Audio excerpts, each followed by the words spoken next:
Good morning, student. Welcome to chemistry class. Student, in yesterday class, we started isomerism, and I told there type of isomerism, three type. You can say two type. One is the structural isomerism.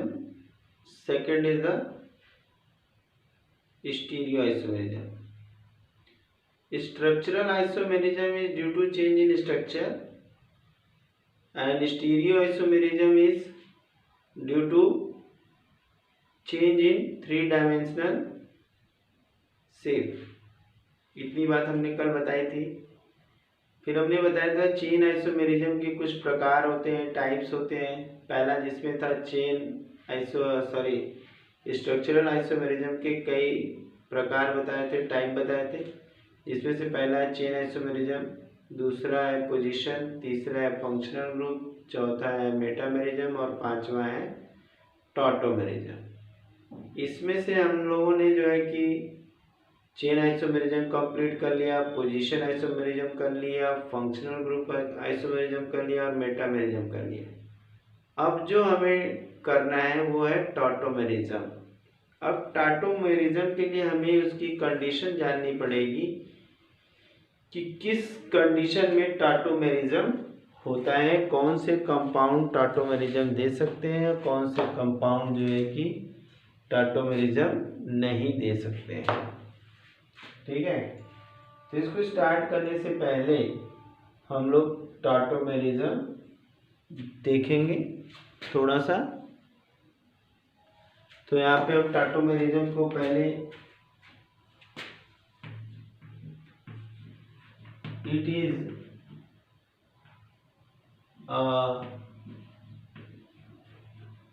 Special type of functional group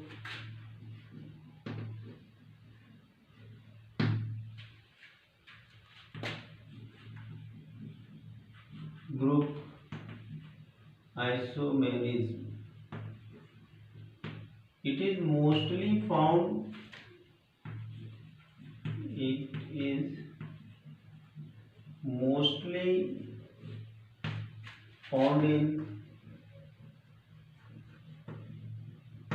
those carbonyl compounds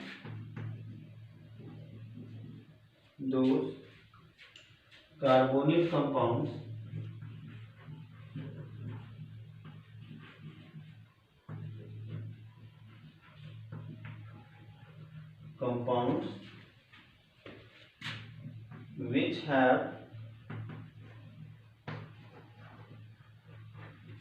a alpha hydrogen. तो जिन भी carbonyl compounds के अंदर carbonyl group हो, ठीक है, which have mostly found in those carbonyl compound which have a alpha hydrogen with carbonyl group.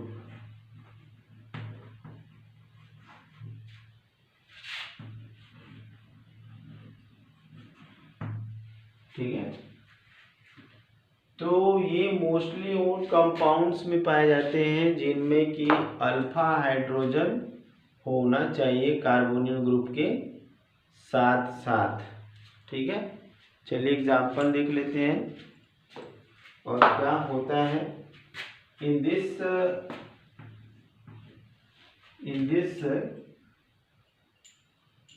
Isomerism.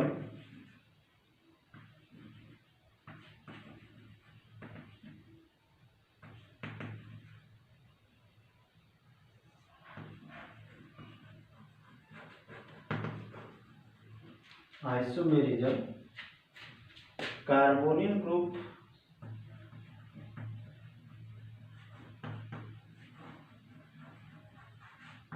group is converted into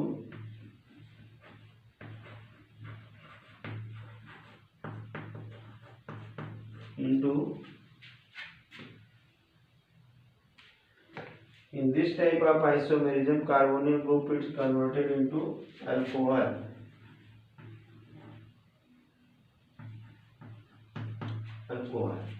ठीक है, पहली बात रखेंगे याद कि एक स्पेशल टाइप का फंक्शनल ग्रुप आइसोमेरिज्म है। अभी एग्जांपल से हम लोग क्लियर कर लेंगे।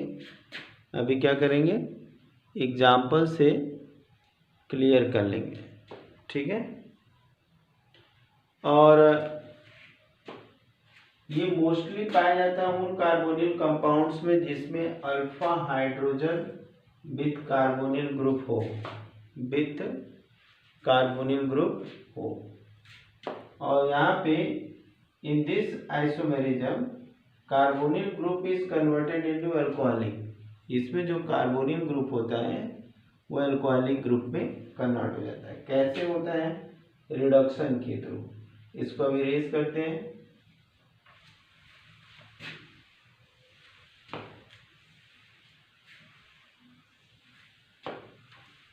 पहले एग्जांपल देख लेते हैं, फिर उसके बाद बात करेंगे।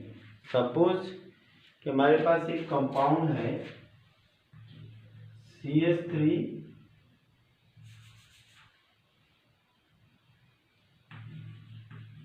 C डबल बॉन्ड OH, ठीक है। अब ये यहाँ पे अल्फा कार्बन है, तो जिसके पास अल्फा कार्बन होगा वही उसका अल्फा हाइड्रोजन भी होगा, ठीक है। तो यहाँ पे एक एक्टिव मैथिलीन ग्रुप की वजह से ऐसा हो जाता है, ठीक है, जिससे ये जो है कि CH3 double bond O CH3 में कन्वर्ट हो जाता है, ठीक है। अब ये कैसे होता है, यहां से हमको एक हाइड्रोजन ओपन करना पड़ेगा, यहाँ पे 2 लिखेंगे, यहाँ पे एक हाइड्रोजन लिख लेंगे। अब इसमें क्या होगा कि ये इलेक्ट्रॉन इधर की ओर ट्रांसफर होगा, इसके ऊपर माइनस प्लस, इसके ऊपर प्लस चार्ज आ जाएगा। इस प्लस चार्ज को न्यूट्रलाइज करने के लिए एक इलेक्ट्रॉन यहाँ से अटैच करेगा, ठीक है। और ये हो जाएगा स्ट्रक्चर CH2 डबल बॉन्ड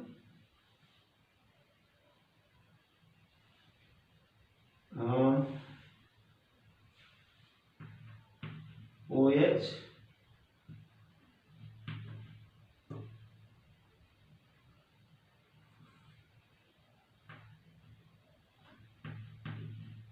ठीक है। अब यहाँ से थोड़ी सी शिफ्ट होने की वजह से ये अल्कोहल में कन्वर्ट हो गया। ये हमारा क्या है, कीटोन है, और ये हमारा अल्कोहल है। इससे हमें पता लग गया कि कीटोन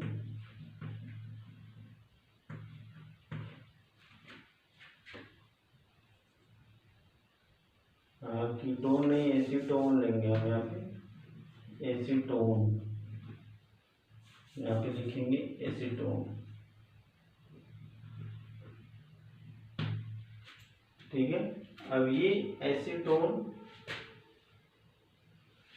और अल्कोहल एक दूसरे के क्या हो गए, फंक्शनल ग्रुप आइसोमर हो गए। तो इस तरह से हमारा जो मेटामेरिज्म होता है एक तरह का स्टेबल जो है कि फंक्शनल ग्रुप आइसोमेरिज्म होता है, ठीक है। इसमें कीटो इनॉल में और इनॉल कीटो में कन्वर्ट हो जाता है, ठीक है। ये हमारा इसका स्ट्रक्चर है, ठीक है।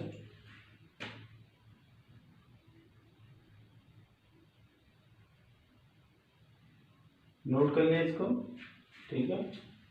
कीटोन, इसको हम कहते हैं कीटो इनॉल टर्टोमेरिज्म, इनॉल टर्टोमेरिज्म, ठीक है। कीटो ग्रुप इनॉल में, अल्कोहल में, इनॉल का मतलब हो गया डबल बॉन्ड के साथ OH है तो इनॉल बोला जाता है, इसको कीटो इनॉल टॉटोमेरिज्म बोला जाता है। ठीक है, इसको नोट कर लीजिए। और एग्जांपल यहाँ पे हम लोग देखेंगे क्या है, एक और एग्जांपल ले लेते हैं।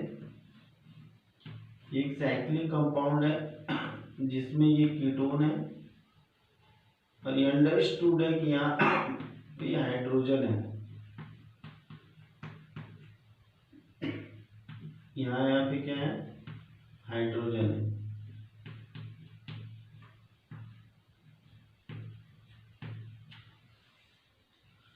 अब ये दोनों अल्फा हाइड्रोजन है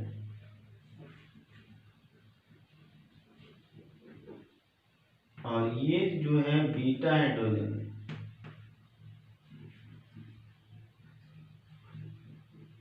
और ये है गैमा हाइड्रोजन।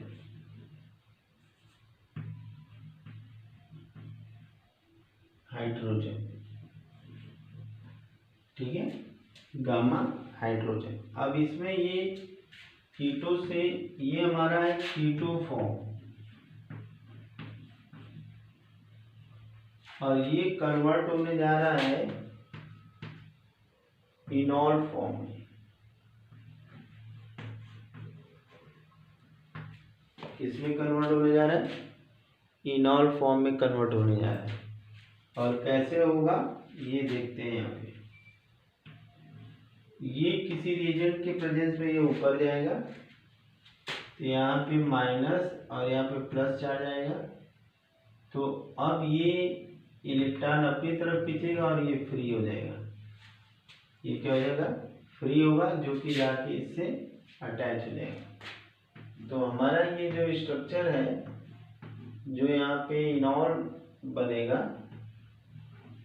इनॉल वो क्या होगा, ये हो जाएगा हमारा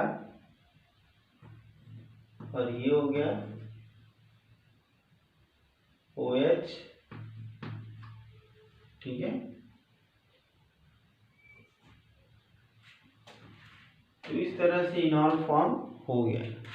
तो इसका मतलब है कि जो टॉटोमेरिज्म है वहीं पे दिखेगा जहाँ पे अल्फा कार्बन होगा और मूवेबल अल्फा हाइड्रोजन होगा, मूवेबल हाइड्रोजन होगा। अगर हाइड्रोजन नहीं हो तो वो रिएक्शन शो नहीं करेगा।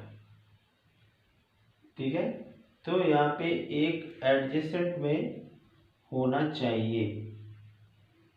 ठीक है, नोट कर लिया इसको। चलिए, अब इसके बाद हम लोग टॉटोमेरिज्म देख लिया, आप स्टीरियो आइसोमेरिज्म पे आते हैं। नेक्स्ट हमारा जो टॉपिक है स्टीरियो आइसोमेरिज्म।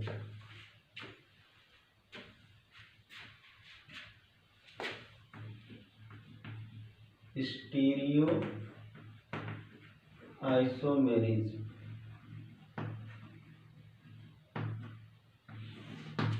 Stereo isomerism. और ये आइसोमेरिज्म जो है,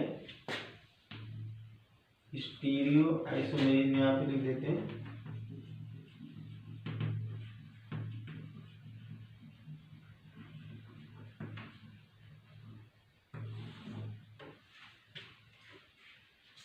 isomerism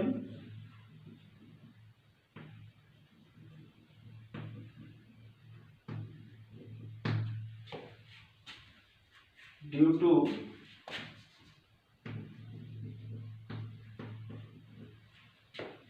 three-dimensional arrangement of 3D arrangement of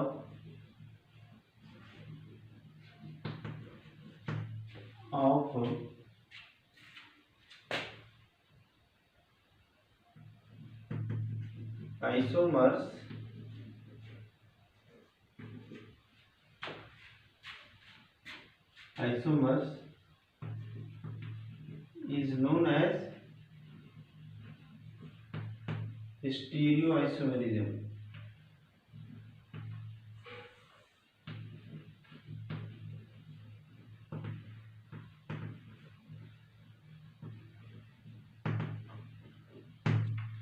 ठीक है, इसको हम कहते हैं स्टीरियो आइसोमेरिज्म, क्योंकि 3 डायमेंशन में अरेंजमेंट के कारण ये होता है। अब ये जो 3 डायमेंशनल अरेंजमेंट के कारण होता है, इसमें 3 चीजें हैं। It is of 3 type. इसके कितने टाइप हैं? 3 टाइप। एक तो हमारा है यहाँ पे ऑप्टिकल आइसोमेरिज्म,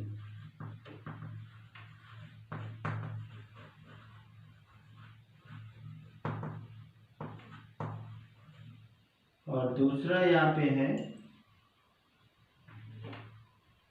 जियोमेट्रिकल,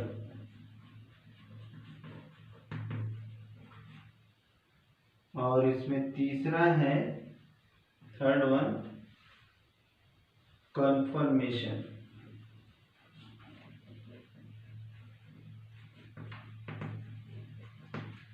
ठीक है, ये 3 चीजें हमें इसके अंदर पढ़नी है। कितनी चीजें पढ़नी है? ये 3 चीजें हमें इसके अंदर पढ़नी है। तो अब यहाँ पे हम एक एक करके देखेंगे कि कहाँ पे क्या कंडीशन है। ठीक है, नोट कर लिया सबने? ओके, चलिए इसको इरेज करके हम आगे बढ़ते हैं। देखते हैं कि 3 डायमेंशनल अरेंजमेंट कैसे होता है।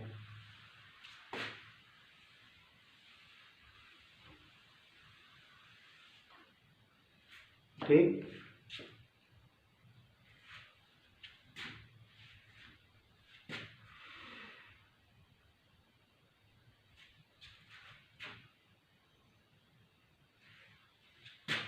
पहला देखेंगे हम लोग optical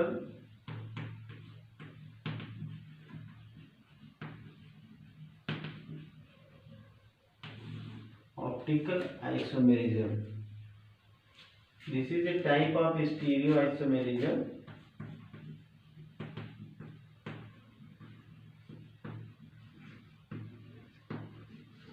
type of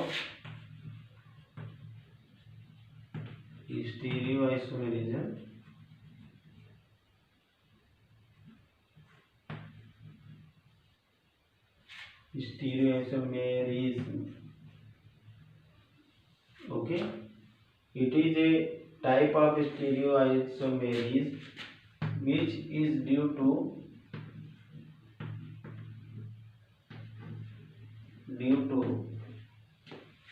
optical activity of compound।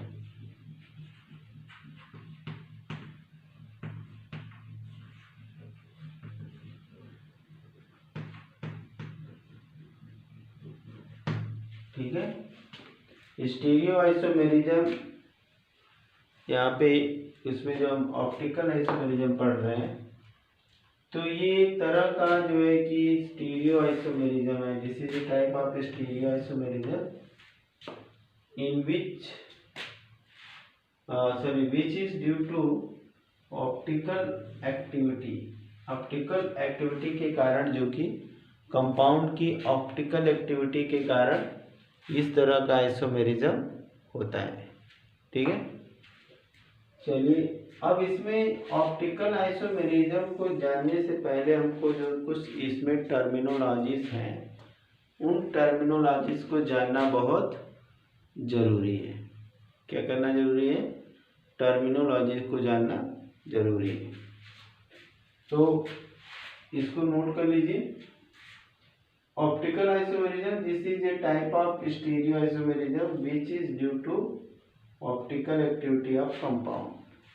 ठीक है, अब आगे की ओर बढ़ते हैं।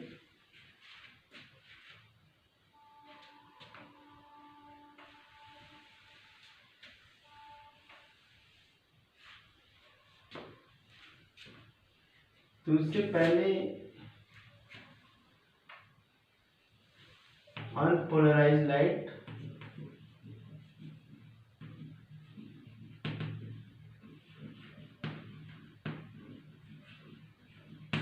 पोलराइज्ड लाइट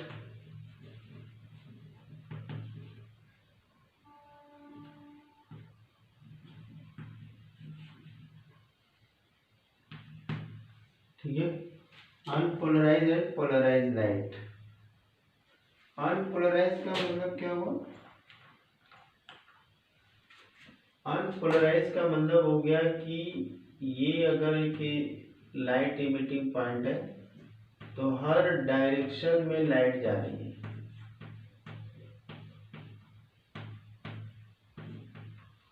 ठीक है, ये है हमारी अनपोलराइज लाइट।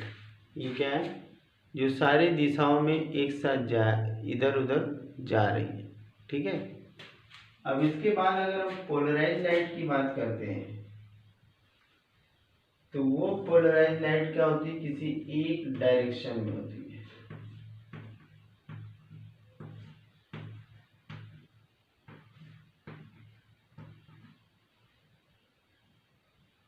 ये हमारी पोलराइज लाइट। ये क्या है? पोलराइज्ड लाइट है। ठीक है, तो हमने एक टर्म जान लिया अनपोलराइज लाइट, जो कि हर डायरेक्शन में। पोलराइज लाइट हुआ है कि किसी एक पर्टिकुलर डायरेक्शन में है।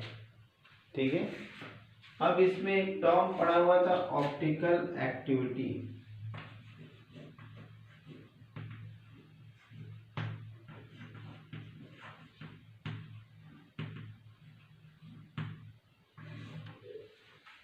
ऑप्टिकल एक्टिविटी क्या होती है?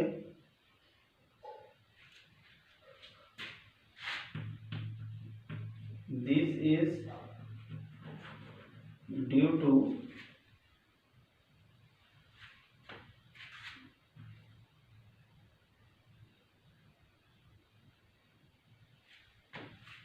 optical activity. This is due to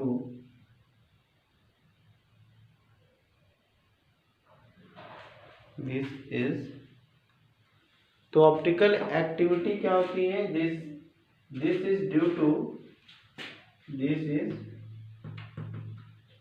to specific rotation of atoms in a compound.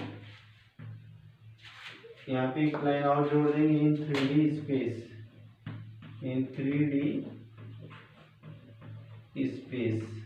ठीक है, 3 डायमेंशनल स्पेस में स्पेसिफिक रोटेशन के कारण होता है। अब यहाँ पे जो रोटेशन होता है वो दो तरह का होता है। पहले तो हम यहाँ पे स्पेसिफिक रोटेशन भी क्लियर करेंगे।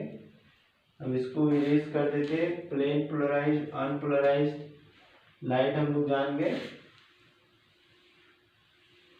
चलिए, तो यहाँ पे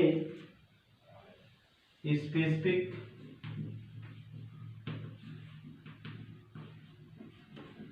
रोटेशन की बात करें। ठीक है, स्पेसिफिक रोटेशन दो तरह का होता है। एक तो है क्लॉकवाइज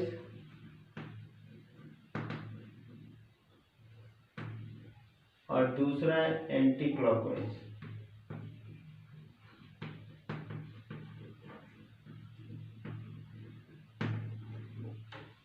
ठीक है, एक क्लॉकवाइज है और एक एंटी क्लॉकवाइज है।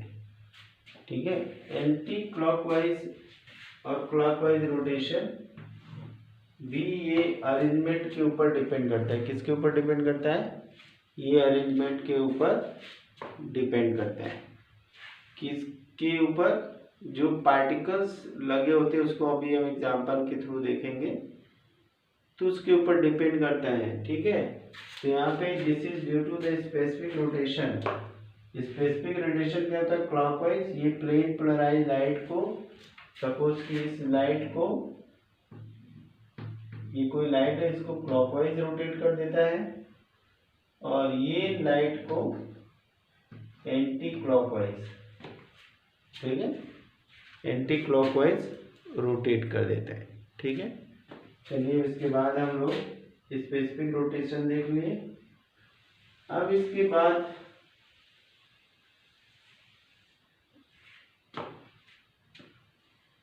Optically active compounds.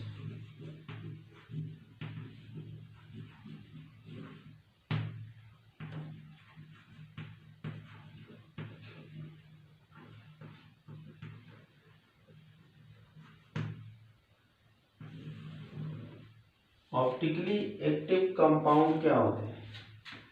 Optically active compounds वो होते हैं जो प्लेन पोलराइज्ड को रोटेट कर सकते हैं। Those compounds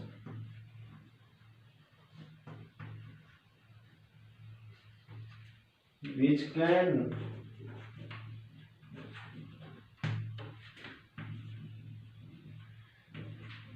rotate plane polarized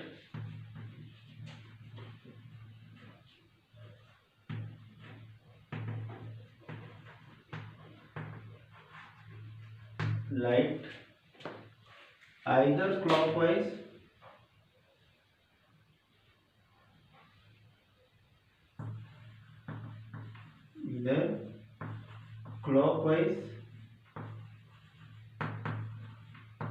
or anti clockwise.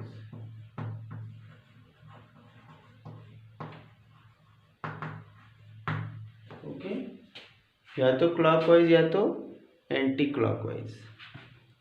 अब यहाँ पे क्लॉकवाइज जो रोटेट करता है कंपाउंड उसका नाम दूसरा होता है और एंटी क्लॉकवाइज जो होता है दूसरा। अभी हम लोग बस सिर्फ इसमें टर्मिनोलॉजी पढ़ रहे हैं। क्या पढ़ रहे हैं? टर्मिनोलॉजी। अभी जब हम आएंगे मेन टॉपिक पे तब उसको देखेंगे। तो यहाँ से those compounds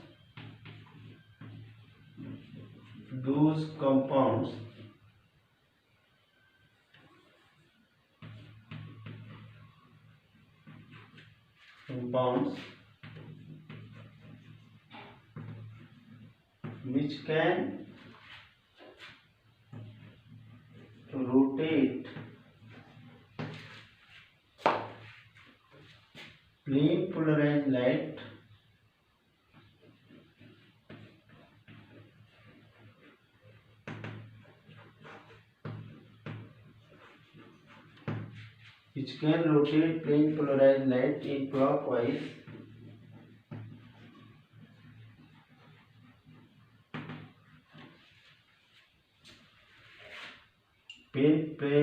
those compounds which can rotate plane polarized light in clockwise are known as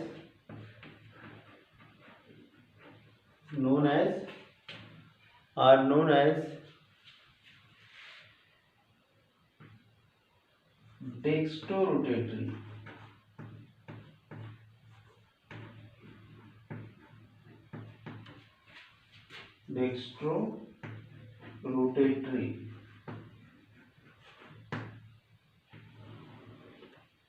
compound.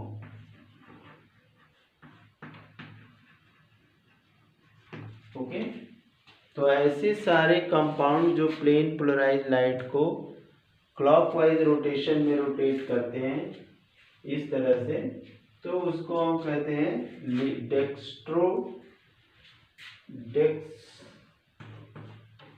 Dextrorotatory compound. ठीक है, अब इसके बाद पहले दूसरा हम रोटेशन देख लेते हैं। दूसरा क्या है? Those compounds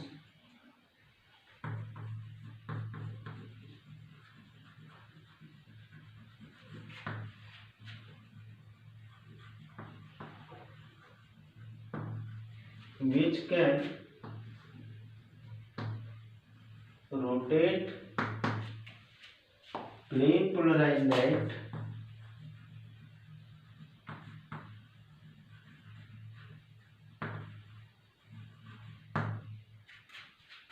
light in anti-clockwise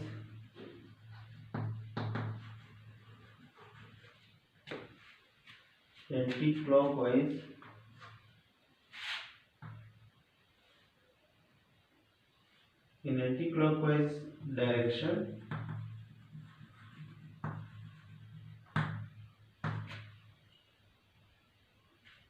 are known as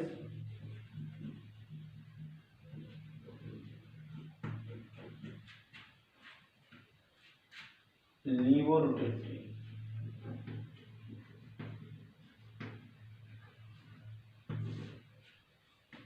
ठीक है। जो क्लॉकवाइज रोटेट करेंगे उनको हम क्या कहेंगे, उनको हम कहेंगे डेक्स्ट्रो। जो क्लॉकवाइज रोटेट करेंगे उनको डेक्स्ट्रो रोटेटरी, और जो एंटी क्लॉकवाइज करेंगे उनको लीवो रोटेटरी कंपाउंड कहेंगे।